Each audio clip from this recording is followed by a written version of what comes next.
ఎవరి వాయిస్ అయితే రావాల్సిందో వాళ్ళ వాయిస్ సరైన సమయంలో సరైన ప్లేస్లో సరైన సందర్భంలో అవి వాయిస్ చేయనప్పుడు ఇట్లాంటివన్నీ వస్తాయి. అందుకోసమే ఈ పిటిత నేషన్ జాలి పడుతున్నాయి దేశాన్ని చూసి అని చెప్పేసి ఆయన అంటాడు. ఇప్పుడు కూడా మనకి జాలే ఉంది. ఎందుకు జాలి ఉందంటే వాడు అంటుండే సనాతన ధర్మం అని చెప్పేసి. సనాతన ధర్మం అంటే ఏంటని మనకు తెలుసు. వాడు ఈ భారతదేశం సనాతన ధర్మం అనుకుంటున్నాడు. భారతదేశం సనాతన ధర్మంది కాదు. భారతదేశం ఈ దేశ మూలవాసులైన దళితులది. భారతదేశం ఈ దేశ మూలవాసులైన శూద్రులది. భారతదేశం బీసీలది.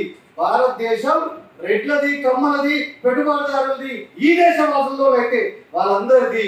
కానీ భారతదేశం ఎవరిని అనుకుంటుందంటే ఈ దేశానికి వలసొచ్చిన ఆర్య వైదికులు అంటే ఆర్య వైష్ణవులు వాళ్ళది దేశం అంటున్నాడు.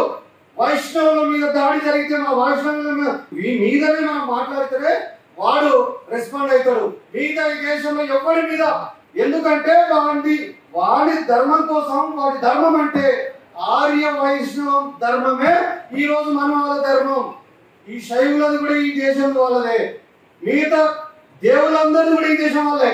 బయట నుంచి వచ్చిన ఆర్య వైష్ణవులు వైదిక మతం మాత్రమే ఈ దేశం కాదు. అందుకోసమే ఈ ఆర్ఎస్ఎస్ వాళ్ళు చెప్పాల్సింది ఏంటంటే ఈ దేశం ఆర్ఎస్ఎస్ వాళ్ళది కాదు, ఈ దేశం బీజేపీ వాళ్ళది కూడా కాదు, ఈ దేశం మిగతా సనాతనవాదులు కాదు, ఈ దేశంలో పుట్టిన మిగతా దేవుళ్ళది, మిగతా వాళ్ళని మనం స్పష్టంగా చెప్పాల్సిన అవసరం ఉంది.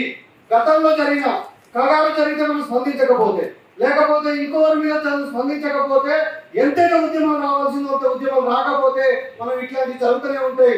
దానికి ఆర్ఎస్ఎస్ వాడే మనకి మార్గదర్శి. వాడు అన్ని గుడులన్నీ ఆక్రమించుకోడు, మనం ఏం చేయలేకపోయినాం.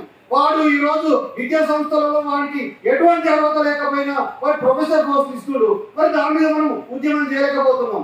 సంస్కృతి 14,000 మంది దేశంలో 14,000 మంది మాట్లాడే సంస్కృతానికి వాడు ప్రతి రాష్ట్రంలో వాడు రాజభాషగా చెప్తుంటే మనం ఓడిపోతున్నాం ఆ భాషను ఎదుర్కోవడంలో. కాబట్టి మనం ఎప్పుడు ఓడిపోతూనే ఉంటాం. మనం గెలవాలంటే మనం యునైట్ కావాలి. ఇది అయిపోగానే దీని అయిపోయిన తర్వాత ప్రతిపాదన పెట్టి ఒక పెద్ద ధర్నను, పెద్ద సభను ఒకటి ఆర్గనైజ్ చేయాలి. అది ఉస్మానియా యూనివర్సిటీలో పెడితే మంచిగా ఉంటుంది. ఇట్లాంటిది ఇంకో మీటింగ్ ఆడ కూడా పెట్టేది సరే, ఒక పెద్ద పోరాటానికి మనం పిలిపిస్తే బాగుంటుందని చెప్పేసి నా అభిప్రాయం.